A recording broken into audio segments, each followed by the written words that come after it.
తెలంగాణ సాధించుకున్నా సామాజిక తెలంగాణ సాధించుకోలేకపోయామన్న ఎమ్మెల్సీ కల్వకుంట్ల కవిత వ్యాఖ్యలు బీఆర్ఎస్లో దుమారం రేపుతున్నాయని అంటున్నారు. కవిత కామెంట్స్ 10 ఏళ్ల కేసీఆర్ పాలనపై ప్రభావం చూపుతాయన్న వాదనలు ఉన్నాయి. సొంత ఎజెండాతో ముందుకు వెళ్తున్న కల్వకుంట్ల కవితకు పార్టీలో అందరి మద్దతు లభించడం లేదా? బీసీ నినాదం అందుకున్న ఎమ్మెల్సీకి బీఆర్ఎస్ ముఖ్య నేతలు ఎందుకు దూరంగా ఉంటున్నారు? అసలు కవిత ఉద్దేశ్యం ఏంటి? Let's watch the story. BRS MLC Kalvakuntla Kavitha నోట సామాజిక తెలంగాణ మాట వినిపిస్తోంది. పార్టీ అధికారంలో ఉన్నప్పుడు ఈ అంశం గుర్తుకు రాలేదు. పవర్ పోయిన తర్వాత ఈ నినాదాన్ని ఎత్తుకోవటం విమర్శలకు తావిస్తోంది.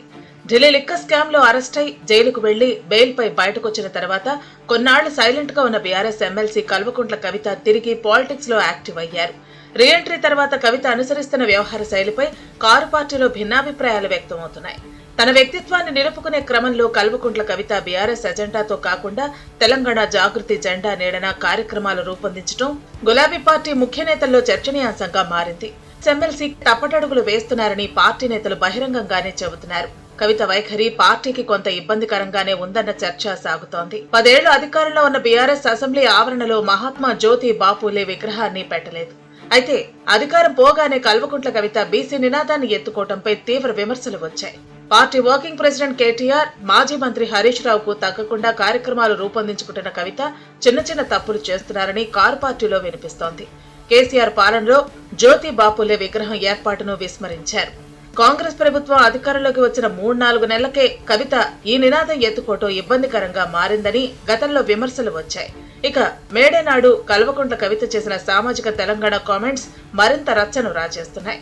భౌగోళిక తెలంగాణ సాధించుకున్నాం, కానీ సామాజిక తెలంగాణ సాధించుకోలేకపోయామన్న కవిత కామెంట్స్ కారు పార్టీకి కొత్త సమస్యలు తెచ్చిపెడుతున్నాయి. వాస్తవానికి తమ పాలనలో అన్ని వర్గాల సంక్షేమానికి పెద్దపీట వేశామని, ప్రతి బడ్జెట్లోనూ బడుగు బలహీన వర్గాలకు అధిక నిధులు కేటాయించామని బీఆర్ఎస్ గొప్పలు చెప్పుకుంది.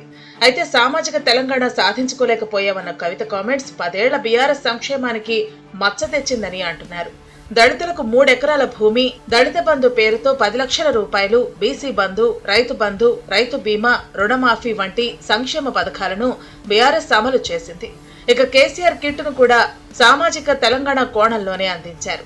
కళ్యాణ లక్ష్మికి ₹1,00,000 ఆర్థిక సహాయం కూడా ఇదే కోవలోకి వస్తుంది. ఇన్ని చేసి కూడా సామాజిక తెలంగాణ సాధించుకోలేదు అంటే కేసీఆర్ అమలు చేసిన సంక్షేమ పథకాలను తప్పుపట్టినట్లే అంటున్నారు పార్టీ నేతలు.